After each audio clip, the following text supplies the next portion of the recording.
everyone, and welcome to episode 521 of the MTGGoldfish podcast. I'm Seth, probably better known as Saffron Olive, and we have the full crew here this week. Kicking things off with the owner of MTGGoldfish, Richard. How are you this fine Monday, Richard?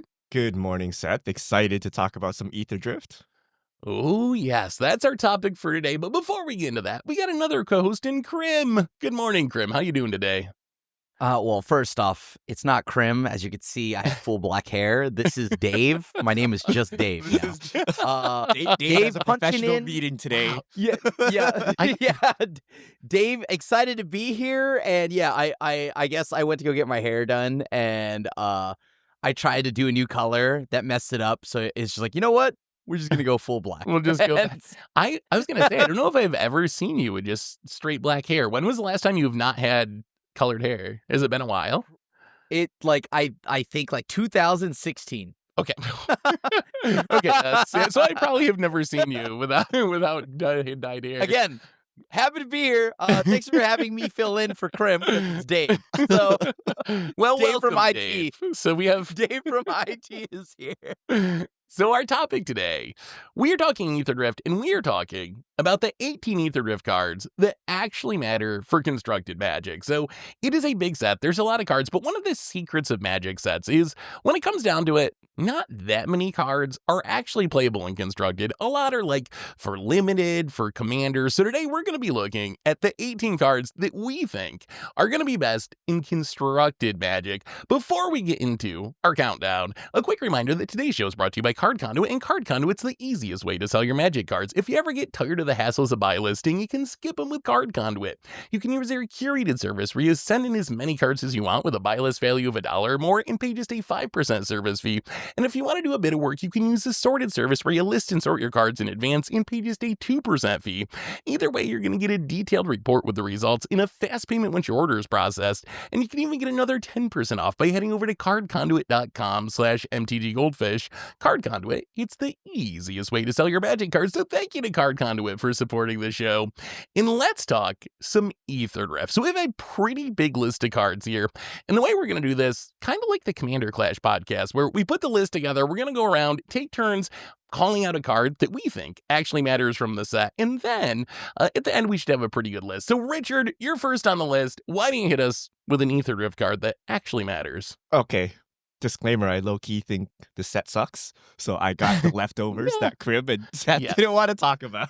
Yeah, Richard did not actually contribute to the list too much. He was like, the set sucks, so me and Krim made the list, but Richard still has to read some of the cards. All right, so I think this card's reasonable. Ketramose, the New Dawn, 1 white black, legendary creature god, 4/4, menace lifelink, indestructible, can't attack or block unless there are 7 or more cards in exile. When 1 or more cards are put into exile from graveyards and or the battlefield during your turn, you draw a card and lose 1 life.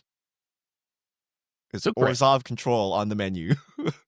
Yeah, I've actually, so now that we got the full set, I've been brewing a little bit around these cards, getting ready for like early access and for content coming up once we get the full set. And I built a couple of Ketramose decks so far, and they look really sweet. I built just like straight up control, essentially, where you just try to exile all of your opponent's stuff. And this is your card advantage engine. I built some blink decks with it. So there's actually a lot of directions you can go with this card. And that doesn't even include maybe working in modern too. But Krim, what do you think about this one for standard in specific? Is this going to be like, when I think of standard, I think of these card advantage engines like Unholy Annex, Caretaker's Talent. They're kind of the foundations of a lot of slower decks. Can Ketramose be one of those? Can this be like one of those engines that like makes a deck around itself essentially? So the way I've built it is I've naturally gone Esper, and I love me some legit 2-mana Lazav from Murders at Karlov Manor. So Richard, it says it in jest, but I genuinely think it's cool, and I think this card has legs as long as you have a solid backup plan to red. But I think that with how many things care about the graveyard nowadays, which is specifically Oculus, all the Sultai decks that are about throwing away their hand and reanimating it, or the Azorius Reanimator deck, if a card like Ketramose takes off, those decks are gone. Those decks are gone because you're playing, like currently the Orzhov version, I assume you probably have 4 Ghost Vacuums in the main. I could see that. And I don't even think that's super far-fetched, especially if you're playing best of one. I played some best of one recently, and I don't know if this is your influence somewhat, Crib, with some of the decks you've made, but I was surprised how many people just straight face are jamming like Rest in Peace main deck or cards like they're just like running their graveyard hate in the main. So if you can already get away with doing that without this card, once you add this into the mix, it's like even more of a reward when your Rest in Peace is cycling or whatever. That card becomes super busted. So yeah, I'm pretty hyped for this one. My tier list stops here. So this is the one good card. This is the one. And then we got like Verges and Lightning Strike and stuff like that. But you play this, you play like a couple Ghost Vacuums, and then you play Exile-based removal. And you call it. And like I don't think you need to go all in and play like 4 Rest in Pieces and 4 Ghost Vacuums. This is up the beanstalk. Except instead of 5 drops, you're playing Exile-based removal. And if your deck is removal.deck plus card draw engine and a way to gain life afterwards, it's probably decent. So if you just don't get straight up run over, because this is kind of 3 mana do nothing, start losing life, you might just die to red decks. But if you don't get straight up run over, I don't see you outgrinding this. This reminds me of up the beanstalk Omnath decks. You know, like you just cannot outgrind them. They're just going to draw infinite cards, and they can replenish their life with their own built-in engine. So I think this is the best card in the set, like by far, ignoring Verges. Ooh. I mean, I think this card has the highest floor of the cards we'll talk about today. Like some of the cards we'll talk about today, I think have a higher ceiling where if they work out, I think they're going to break Magic. This is a card that I would be so shocked if it doesn't see play. Like I think it's going to see play somewhere. I'm still pretty high on it in Modern as well. And like the Orzhov Blink midrange deck, I don't know if you play a playset there, but I think it can sneak into Modern, which can't say that about too many cards from Aetherdrift. The set, power level, maybe not like super high for Modern, but let's keep moving on. We got a lot of cards to get to. That's Ketramose. Krim, why don't you give us a card that's actually matters from the set? Okay. Again, you've heard me talk about it. This is going to look a little biased because it kind of is, but also with Aetherdrift getting here, a lot of artifacts, right? I mean, if this set takes off, and on top of that, overall, I think this is just a solid 1-drop. It's District Mascot.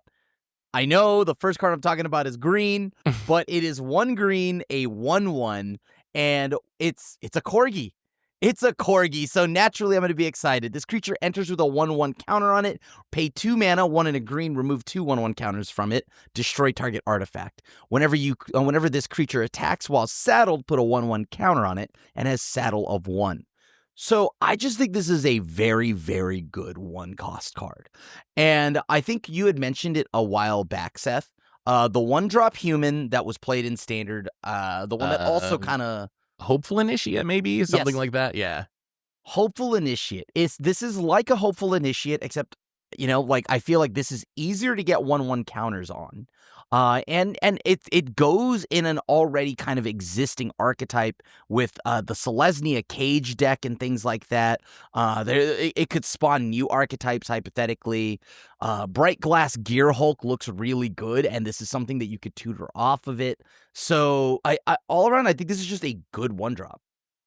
So I will say, I like this card. I like this card too. I don't think I'm quite as high on it as Krim is, but I do think this is a very playable card. One thing I've learned from the last 6 months of Standard is being able to hate on enchantments has been really important. And I think we're moving into a world where being able to hate on artifacts is also going to be important because we got in like Bloomburrow and Duskmourn, we got these really powerful enchantments. Now I think we're seeing the same thing happen with Aetherdrift. We're going to have a lot more artifacts in the format. So I think the artifact destruction ability going to be really powerful in the format.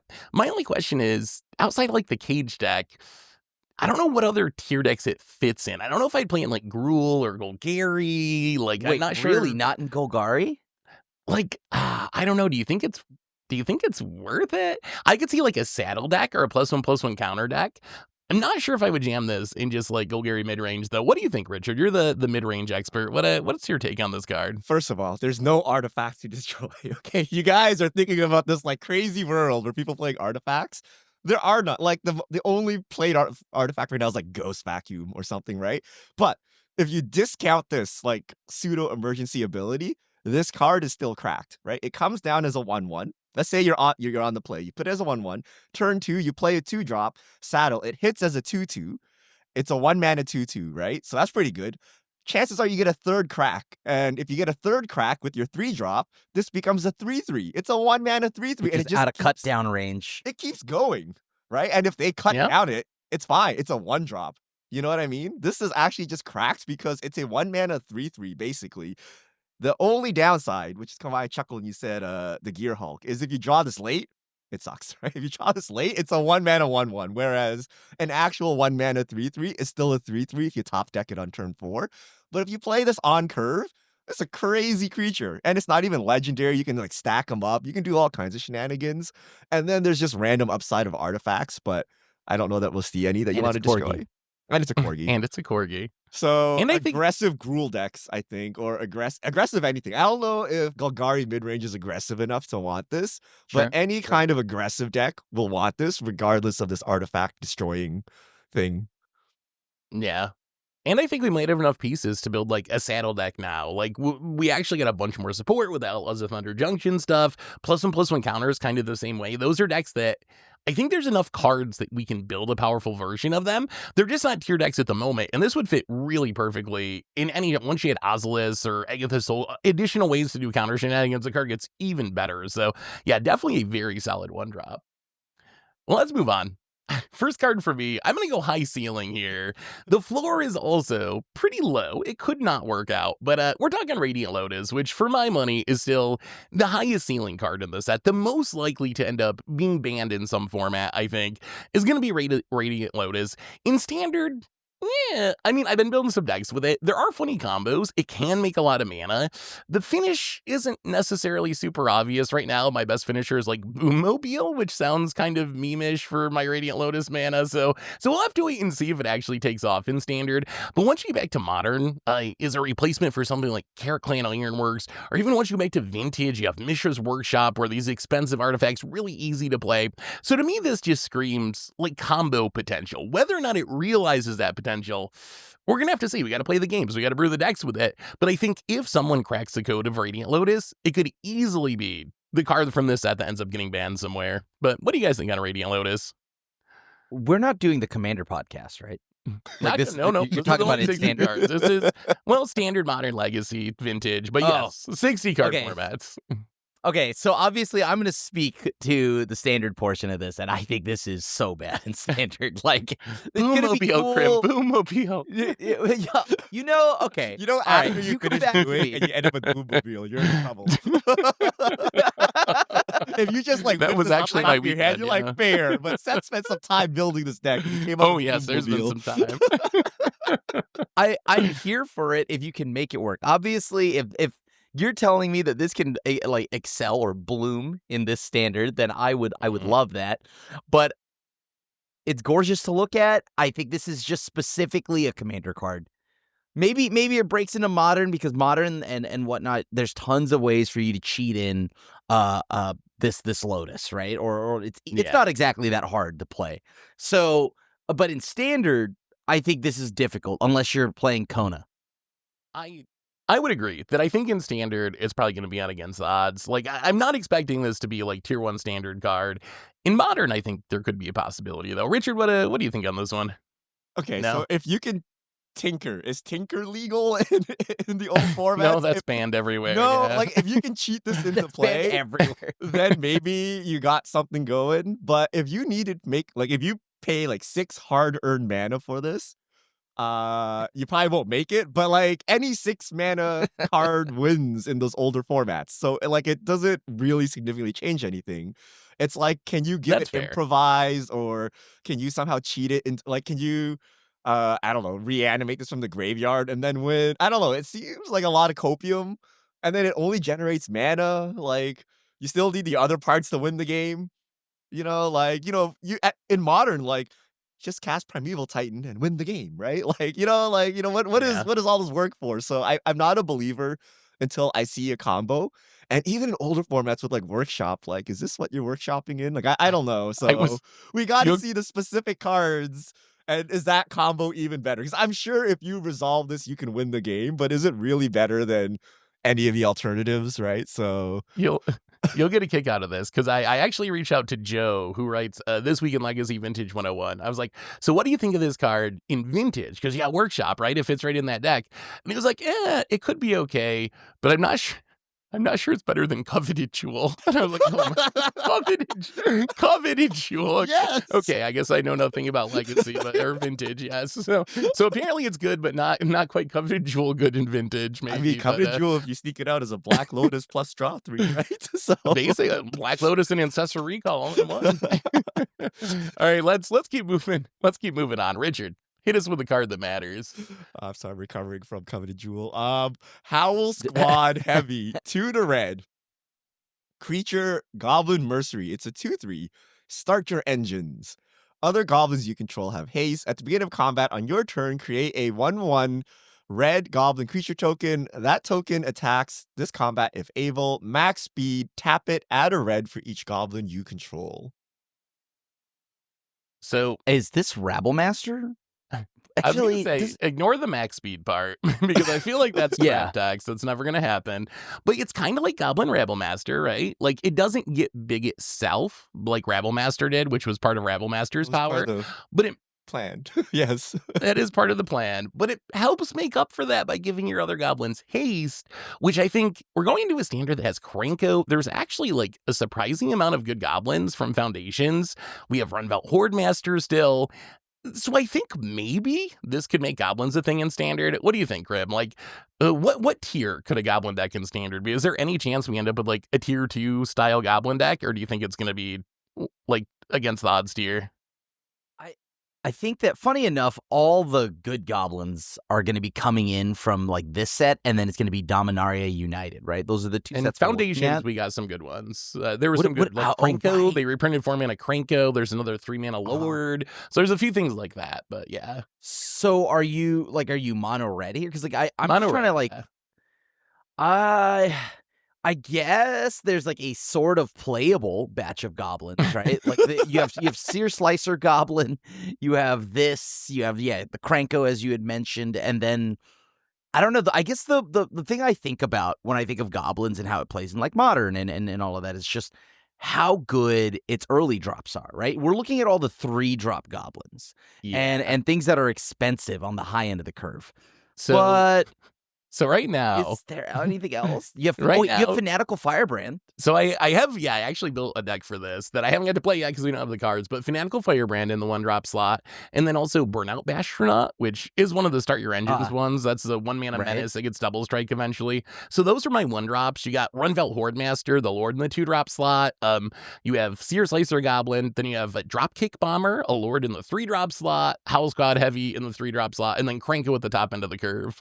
Do you think Krenko can work? I feel like Krenko is a really busted card, but you can't play Krenko without haste in the standard. It's just going to die or get bounced. But now that we have this and also Draconic's Engineer, which is also on my list to give haste, which is a goblin, could that make Krenko a thing? Can we just like curve out with goblins and tap Krenko and win? Is that possible?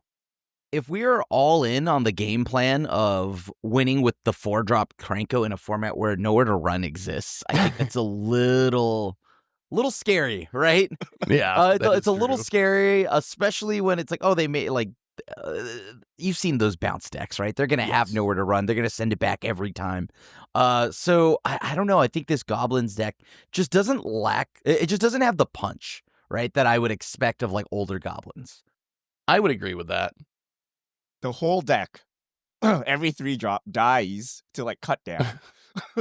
Which is very bad for you. And if you somehow manage to squeeze out an extra power, the whole thing dies to lightning strike / nowhere to run.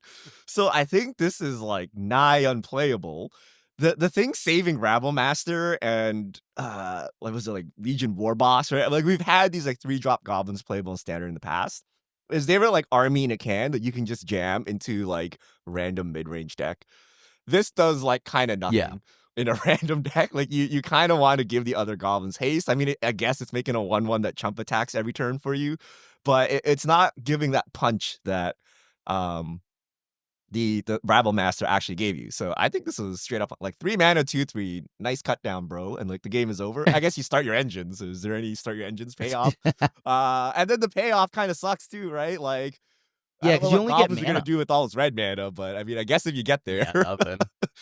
uh, All right, so I think you're probably right in standard. I'm excited to try the deck. It's one of the first decks I'm going to play, probably for budget Magic, because it's pretty cheap. So I'm really hyped to try it. Maybe you're right, it ends up failing in standard. Even if it does, though, I think this card still should be on our list because of older formats. Because I think this makes it in the Muxus Goblin decks in like historic, timeless, legacy. Sure. Because Muxus really values being able to spin into something that gives it haste. That's kind of the combo, right? Ramp into Muxus, play it, hit a goblin that gives haste, swing with your entire team with the Muxus, and you win the game on the spot.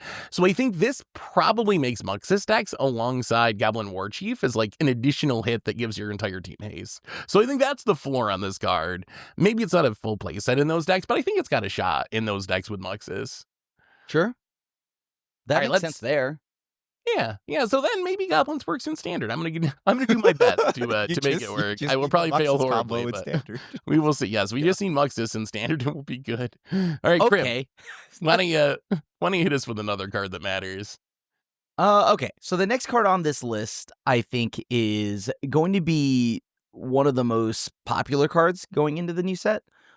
Just because, I mean, once you saw it, it was Loot Pathfinder.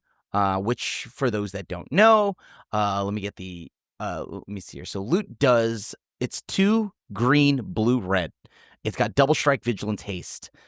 Exhaust green, tap it, add 3 mana of any one color. Exhaust blue, draw 3 cards. Exhaust red, lightning bolt. So this has haste and vigilance. So it's a very good 5-drop. You can just throw it down, swing, it deals 4. If you have the 6 mana, as we had mentioned, obviously it's going to just also get absurd value, right? But as you have figured out, that everything goes is even better if it plays nicely with Agatha's Soul Cauldron, which is just coincidentally graveyard hate. So Soul Cauldron not only is graveyard hate, it gives all your stuff the ability to exhaust and use any of Loot's abilities. You were like at the beginning of Foundations, I was already memeing around trying to play Arcanus, right? With like the Agatha Soul Cauldron. That deck, yep. So naturally, I think this is just the better version of that, right? Like, whereas you were, it pains me to say this because I love Arcanus, but like this is just the better version. And with Soul Cauldron getting all these sweet new activated abilities entering the format through Exhaust, I think a Soul Cauldron deck is just that much better now. Have you tried to build it yet? Like, I'm actually curious because I haven't built like a Soul Cauldron build. Are you trying to fill your graveyard, or are you just like playing it and trusting that stuff's gonna die? Are you playing like cash grabs and so forth, like whatever, to try to like stock your graveyard, or are you just playing it fairly? I'm just playing it fairly. Okay. I am playing it with the ability to discard like a chart of course, you know, any kind of like filter system that we might have, and then if you get to play this fairly, which more often than not you can, you'll do great. I guess it's in the colors of like the Kiora that loots. So you got like Steam Courts. There's a bunch of ways to like rummage stuff into your graveyard. That actually sounds super sweet. Richard, what do you think on this one? This is my vote for highest ceiling card. Ooh. So Agatha Soul Cauldron is in all formats, right? Standard all the way back to Vintage. So it has the chance to break every format. I would actually play in a +1/+1 counter deck so that the minute I Soul Cauldron my Loot, I have like 5 creatures or something. One of them gives me triple blue.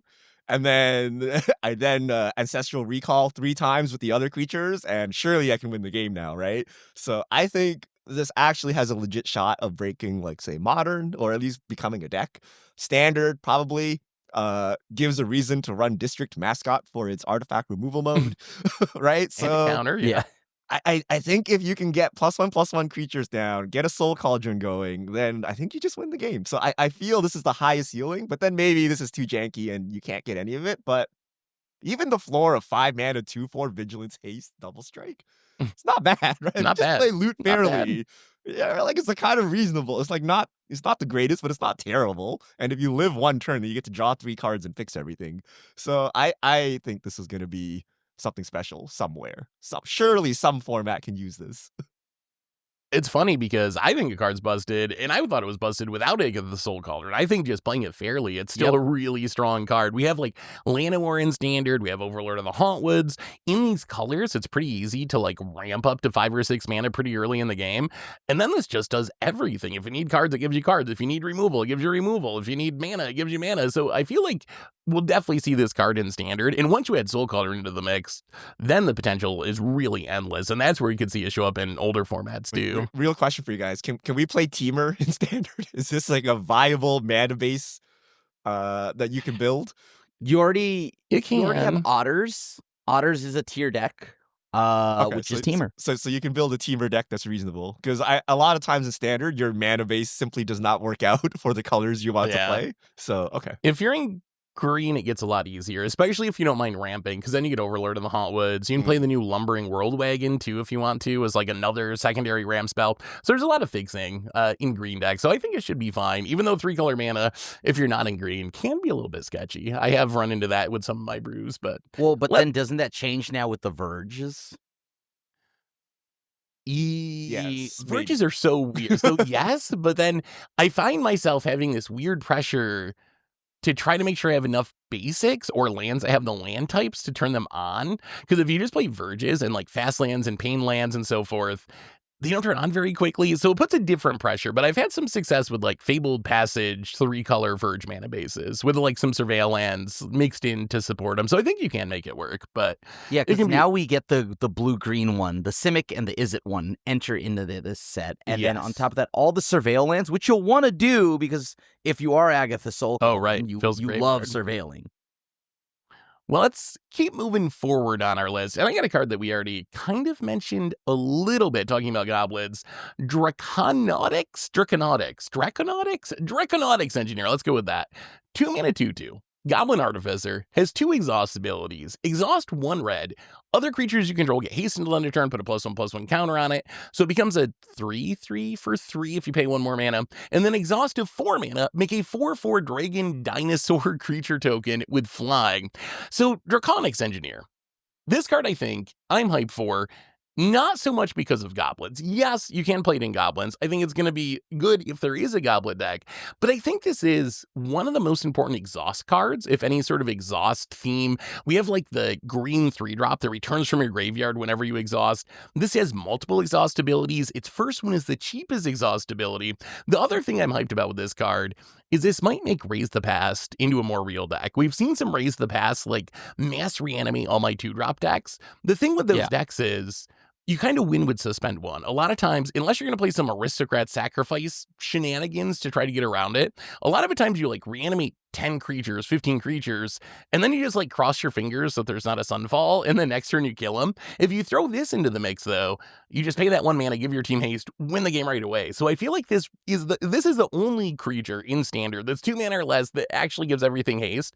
So I think that could be relevant as well. But what do you think of this card outside of goblins? Is this like good enough 2-drop just to like play for value? It has a lot of text.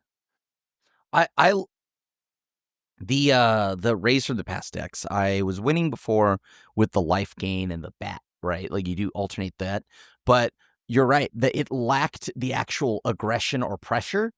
And this kind of makes it so now they have to respect it, right? Like if you let them sit and build too big of a board, then this will pop off. But Raise the Past, again, another deck that gets hated out if Ketramose pops off. Like this is a card that I think has some legs. The fact that it doesn't have to tap itself to do the exhausting, I think that's pretty big. So yeah, I like it. I think it's a solid 2-drop, but at the same time, it is just a 2 mana 2/2. It is just a 2 mana 2/2 otherwise. And you have to do a little bit more. I can always remove this before you play something, bait you into using that mana. But I mean, for the most part, it is a 2 mana 2/2 though. So I think this card is not gonna be that good. It's maybe a 1 or 2 of. Okay, I think that's fair. Although I will say, I do like that it's decent off the top in the late game, because then you just exhaust and Sure. make the dragon right away. And then in the late game, you can exhaust, make the dragon, and haste it and maybe kill your opponent. So it's one of those 2-drops that, like, it's okay on turn 2, but not bad, like, on turn 6 off the top. But what do you think on this one, Richard? How to win on a mulligan to 5, right? You can play this. Next turn, you exhaust it, play another 2-drop, you smash face, and then the turn after, you make a dinosaur dragon creature token with flying, and that'll probably get you there. Yeah. The problem is on turn 3, when you're using this to turn into a 3/3, you have to play another 2-drop. So that 2-drop better be very, very good. And if it's another Draconic engineer, then it's not very good. Like, this is not good in multiples because you're not going to have the mana to make all the dragons. So I don't know where this goes. It dies to cut down and nowhere to run. It gets bounced. The dragon gets bounced. So it's probably mediocre. I don't know, but I wouldn't put it in a Goblins deck. I would just put it in a generic deck, and maybe it's fast enough. But I feel we have much better 2-drops already. But it has potential. Like, it is card advantage. It does give your team haste. Raise the pass haste seems like the best play for this. But if Ketramose is in the format, like, good luck, right? Like, good luck with that. So we'll see where this one goes. It's kind of interesting. It's so much text on the Grizzly Bear. Oh, there's a lot of text on there. Speaking of Ketramose, could Ketramose be a self-hating card? I was just thinking about this because we keep talking about, like, oh, we play more exile removal because of Ketramose.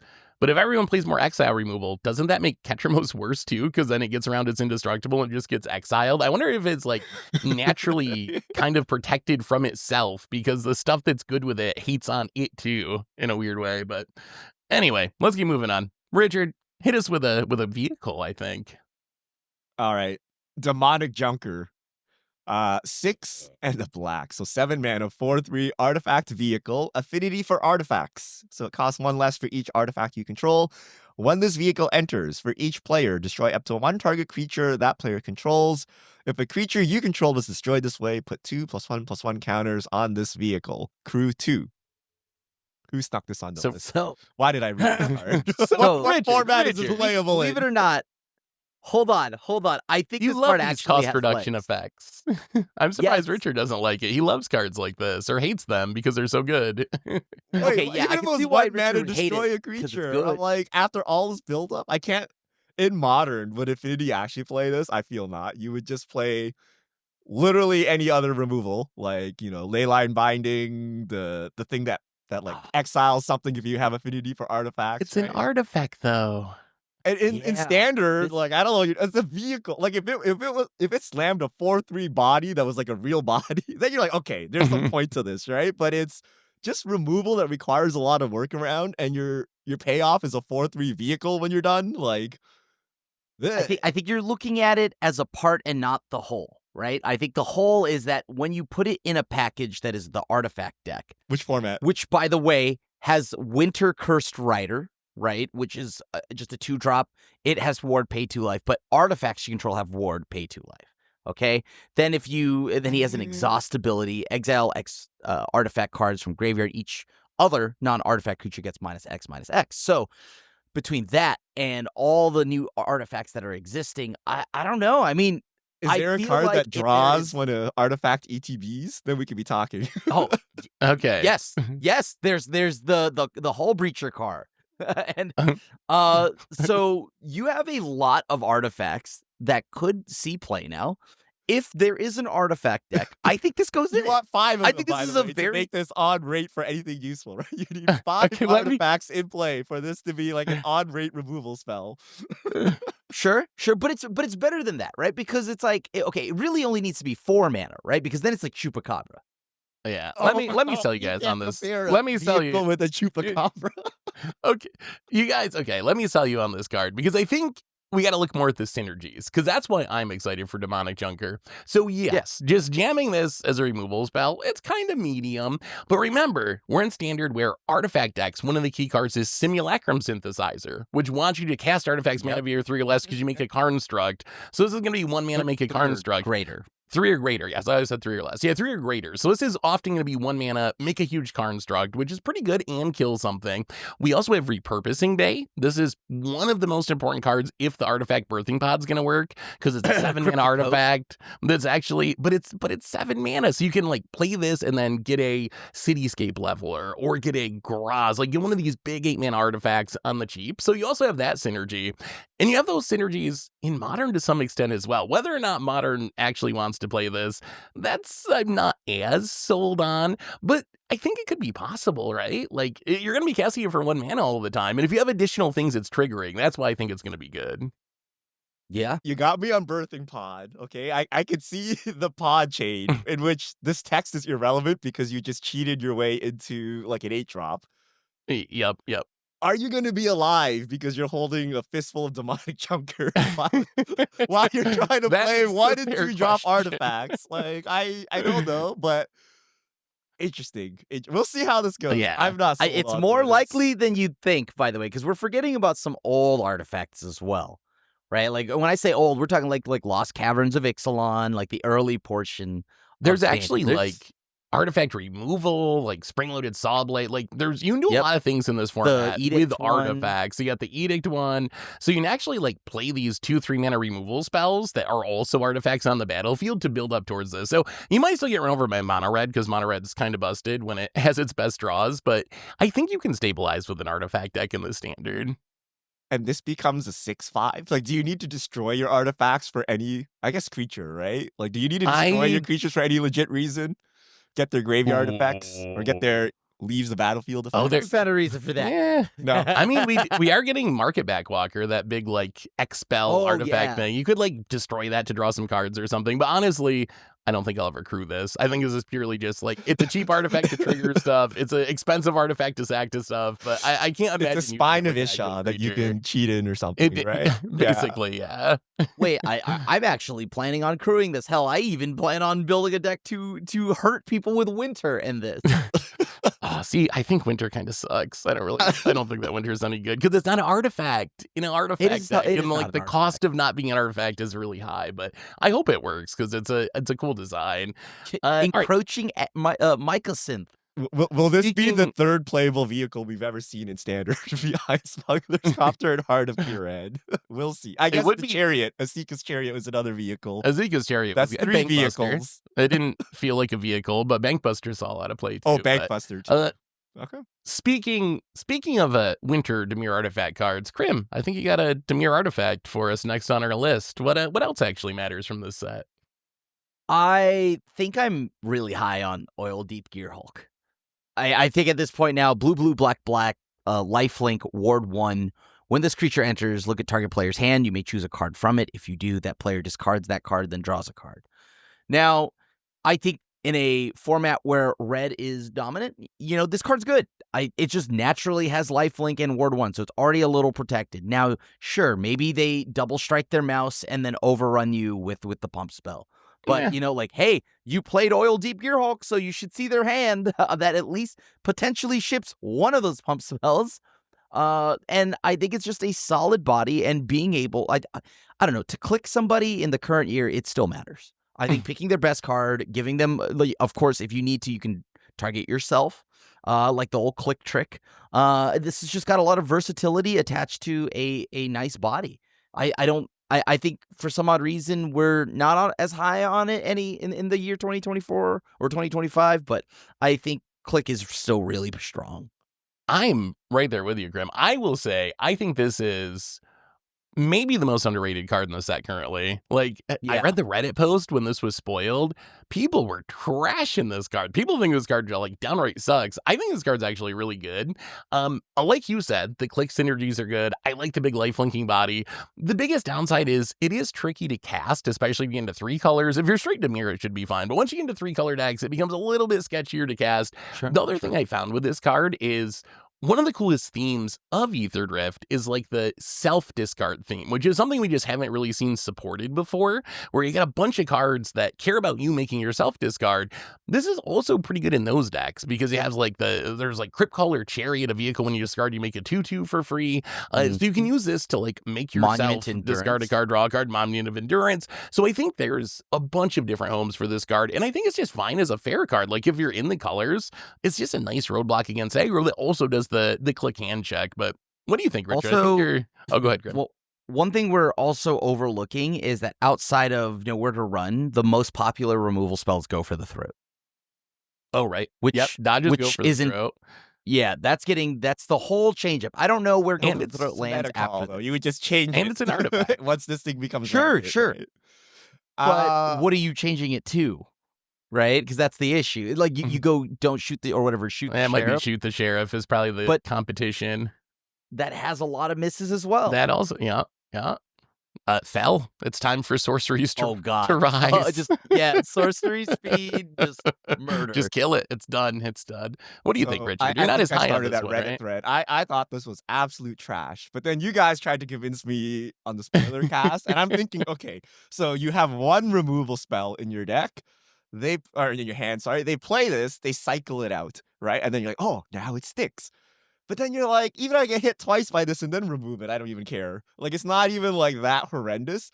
So I still think this is trash. I think Thoughtseize effects do not go as far as you want them to go in 2025. You always take them out in mid-range battles, right? Because I'll just cycle your removal spell into another removal spell. This is just a lifelinker. I guess it's good against mono red. I feel even if you put in your deck, it's one of the first cards that go out when you start sideboarding.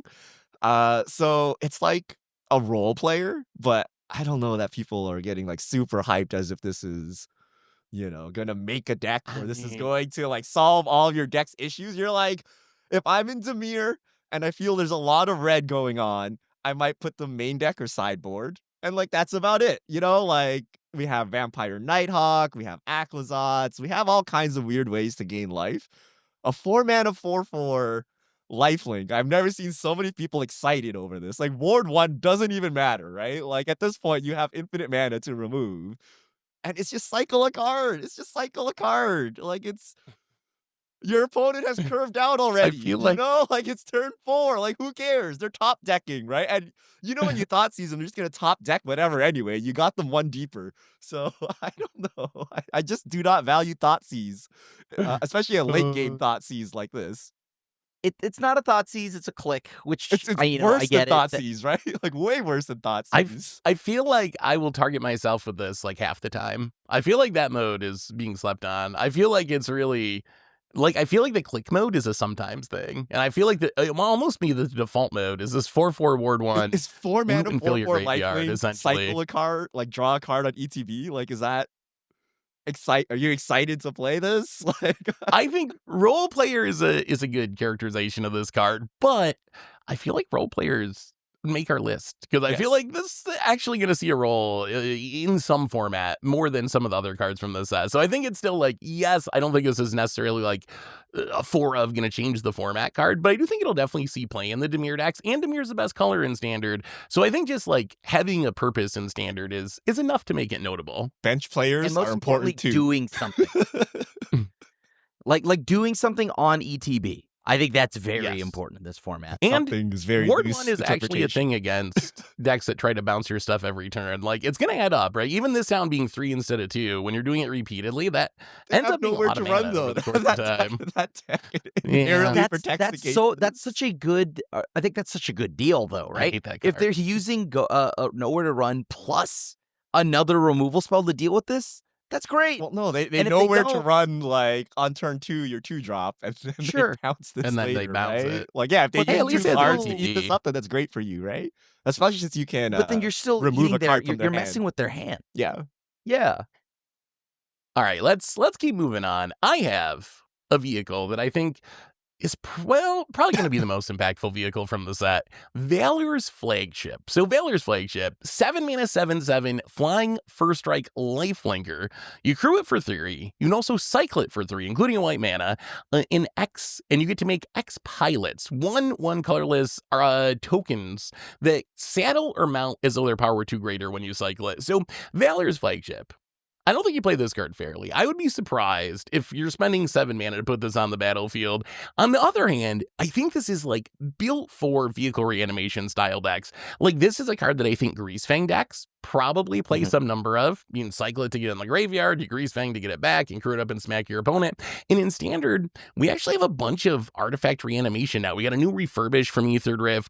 We have One Last Job that reanimates a vehicle from back in Outlaws of Thunder Junction. So there might be a deck that can take advantage of the fact that you can cycle this and then reanimate it with something for like 4 mana. The other upside is if you're a vehicle deck, those pilots are kind of real. Like if you just need to make a bunch of bodies to crew your vehicles, it gets the job done, and it even draws you an extra card. So I think the combination of doing all of those things, adding that all together, I think it makes for a pretty solid vehicle. But what do you guys think about Valor's flagship?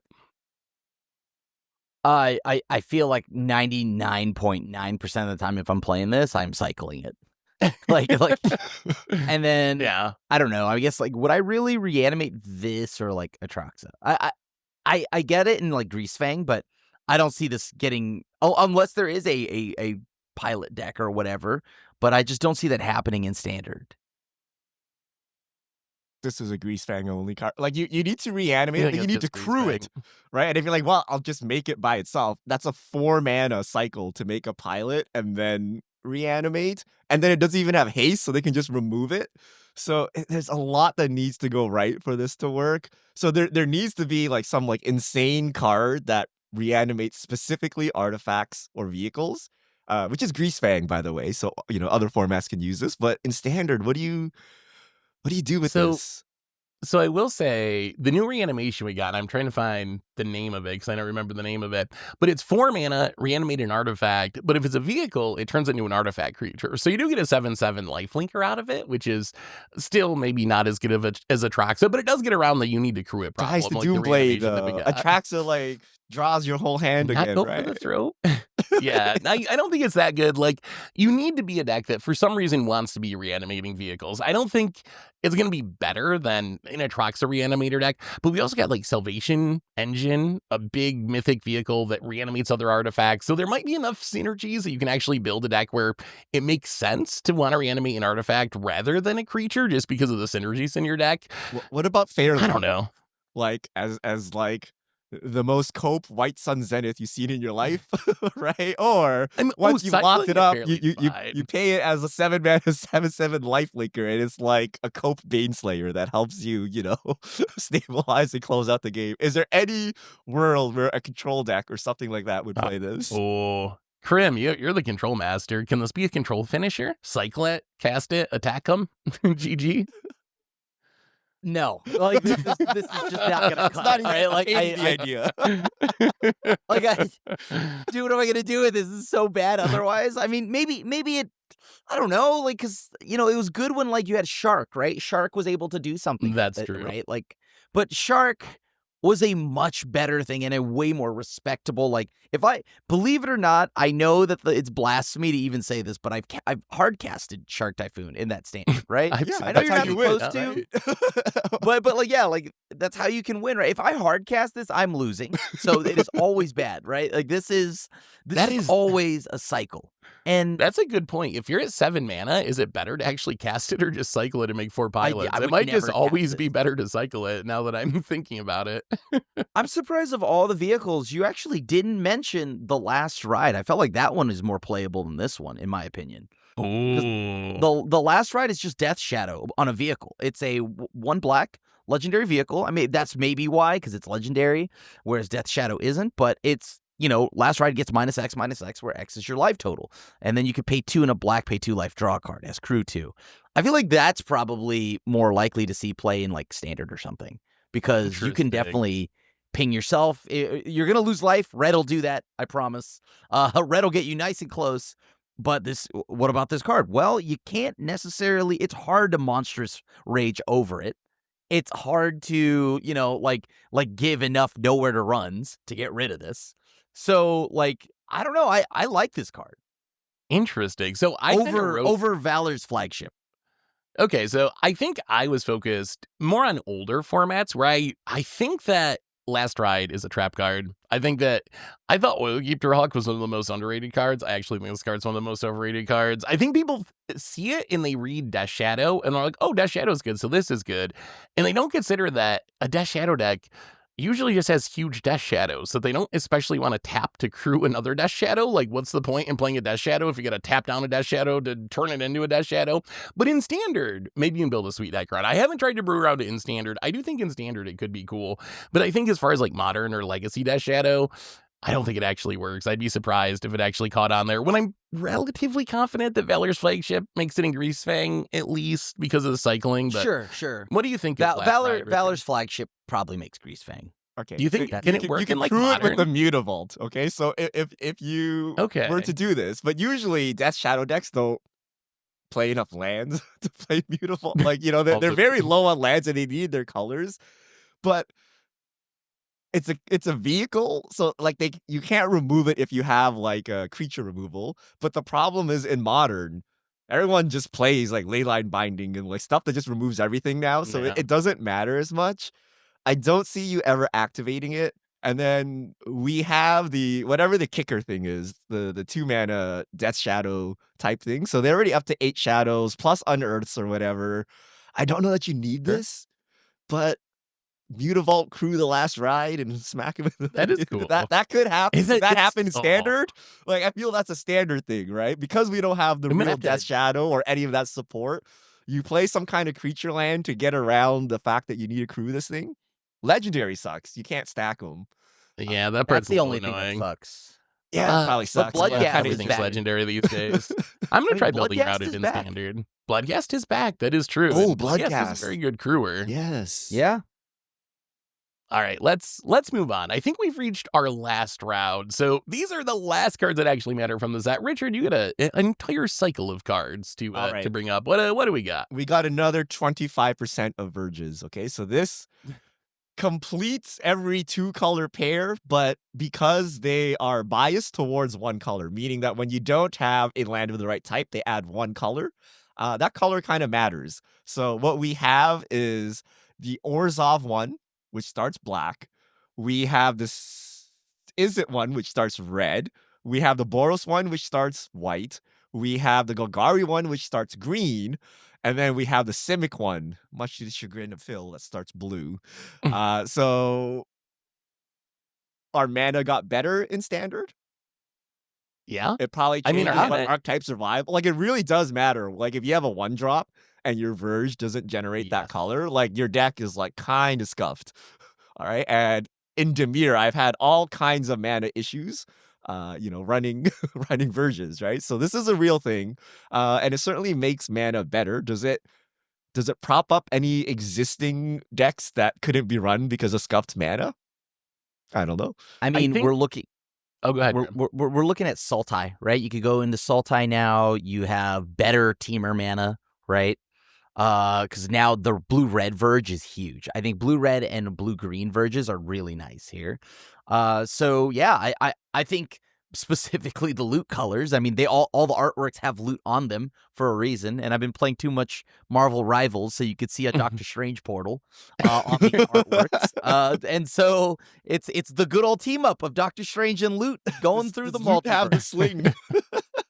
Yeah, he doesn't need the sling. That's a movie thing. You can just do it normally.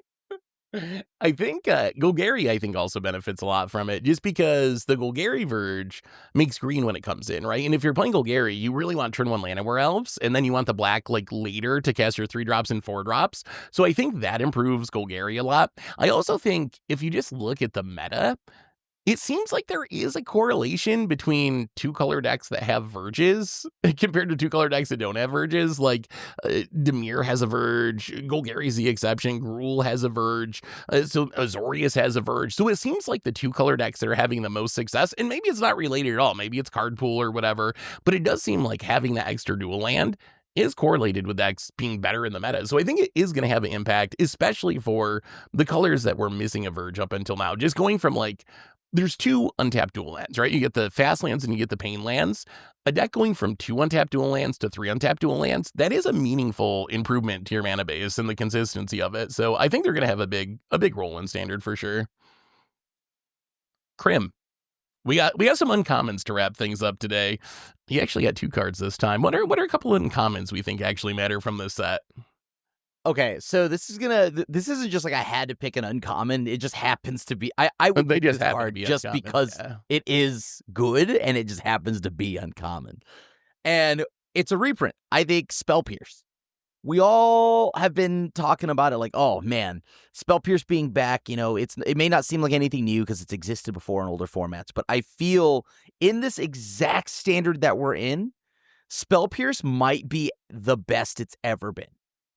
And I like this again, I think is going to be a big problem moving forward in the standards, just because the bounce decks are already so absurdly efficient that people are like, oh yeah, now you can Spell Pierce them and turn off the, whatever, this town ain't big enough for the both of us. It's like, yes, but that same deck is also going to play this card. They're going to Spell Pierce you too, yeah. Yeah, they're going to Spell Pierce you right back. And I think there's nothing that needs to be said. It's just 1 mana for those that don't know. Instant counter target non-creature spell unless it's controlled or pays 2. This is just cheap, efficient, and absurd.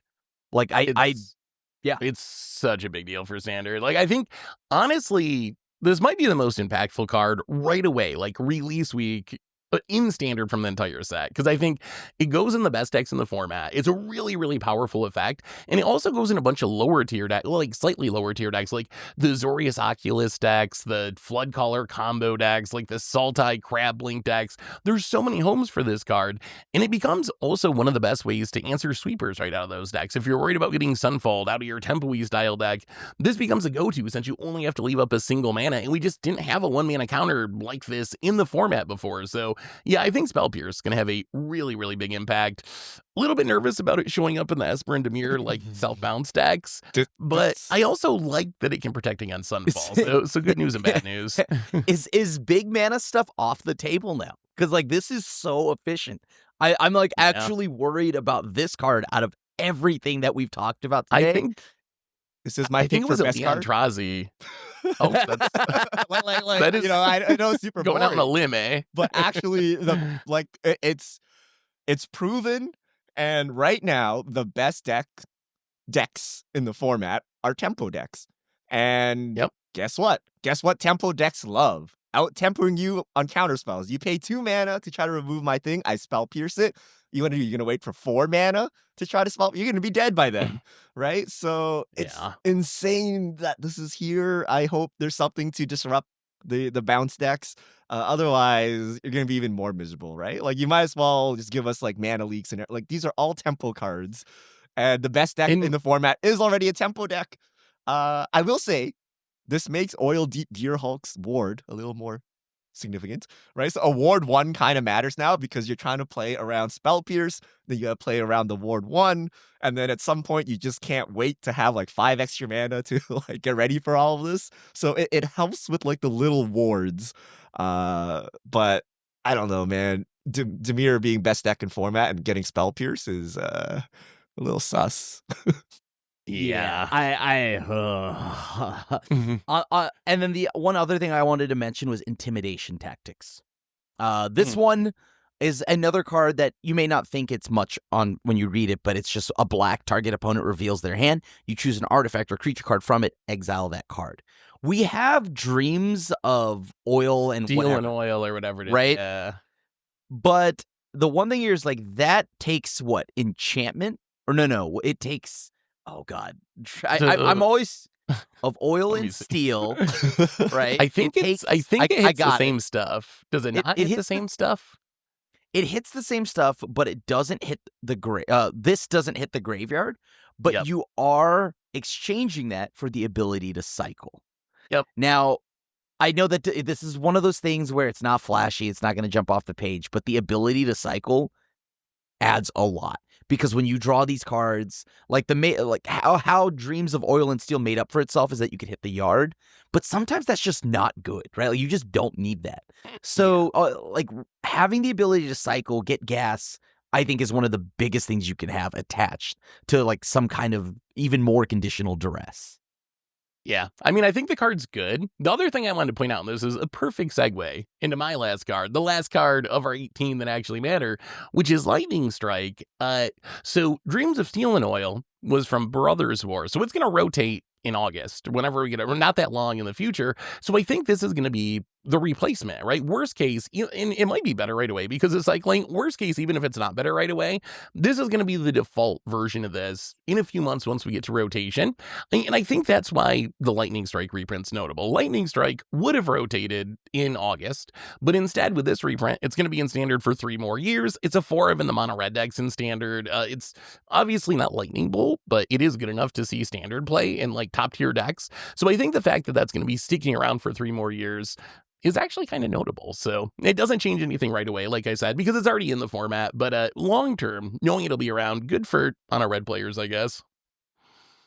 Anyway, I think those are our 18 cards from Aetherdrift that actually matter. No fish mail this week. Special cast. We'll be back to it next week. Richard, how do people send in fish mail for next week's episode? All right, hit us up on Twitter at MTGGoldfish with the hashtag MTGFishmail. We'll get to your questions on air. So that brings us to the end of episode 521 of the MTG Goldfish podcast. Richard Krim, thanks for hanging out. Thanks to everyone for listening. Thanks to Card Conduit for supporting the show. And we'll be back next week to talk about the release of Aetherdrift and anything else that goes on in the world of Magic. So until then, have a great week, everyone. And this is a crew signing out.